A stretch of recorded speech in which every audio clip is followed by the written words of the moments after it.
বন্ধুরা, চলে আসলাম দুপুরে লাঞ্চ মেনু নিয়ে। দেখতেই পাচ্ছ আমি সুনিতা। তো প্রথম রোজ কারিমা প্রথমে দেখে দেবো কিন্তু এখানে সাদা ভাত, জাস্ট এখনই কুকারই আছে কিন্তু ভাত এখনো কিন্তু আমি ভাত বাড়িয়ে নিয়ে। তো চলো তোমার দেখিয়ে দিই আজকে কি রান্না হয়েছে। আজকে রান্না কিন্তু খুব দারুণ।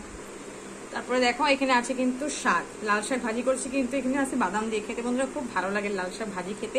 আজকের রেসিপিগুলো কিন্তু খুব দারুণ দারুণ রেসিপি। আজকে গরম পড়েছে বলে বেশি কিছু রান্না কিন্তু করতে পারিনি। চলো আর দেখিয়ে দেবো। এখানে করেছি একটু করে আলু সিদ্ধ খেতে ইচ্ছে করছিল আজকে, তথাপি দেখো করে নিলাম। কিন্তু আলু সিদ্ধ একটু করে করেছি। সাথে আছে কিন্তু কি জানো, একদম দেখো এখানে আছে কিন্তু একটু করে ডাল ফ্রাই করেছি। ডাল যেহেতু পাতলা ডাল করি রোজ, আর পাতলা ডালটা ভালো লাগে না। তো দেখো আমি করে নিয়েছি কিন্তু ডাল ফ্রাই। সাথে আছে কিন্তু এইখানে চাটনি। এখন গরম পড়েছে, গরম মানে কিন্তু চাটনি, তাই তো। এখানে দেখো পুদিনা পাতা চাটনি আছে।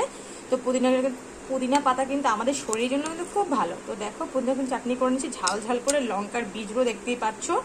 আর সাথে আছে আজকে কি দেখিয়ে দিব, চলো দেখিয়ে দিই। সবার ফেভারিট কিন্তু ইলিশ মাছ, শুটকি ইলিশ মাছ রান্না করেছি। দেখো আলু দিয়ে আর ডাটা দিয়ে করে নিয়েছি, টমেটো দিয়ে করে নিয়েছি। কিন্তু আছে ইলিশ শুটকি। আজকের কিন্তু রেসিপিটা 1 নম্বরের রেসিপি কিন্তু হলো এটা। খেতে বন্ধুরা দারুণ লাগে, দারুণ। কে খেতে ভালোভাবে জানাতে কিন্তু ভুলো না। আর ইলিশ শুটকির কালারটা কেমন হচ্ছে সেটাও কিন্তু জানিও। Thank you. এই ভালোবাসা দিয়ে যেও, সবসময় পাশে থেকো। থ্যাংক ইউ এভরিওয়ান আমার ভিডিওটা ওয়াচ করার জন্য।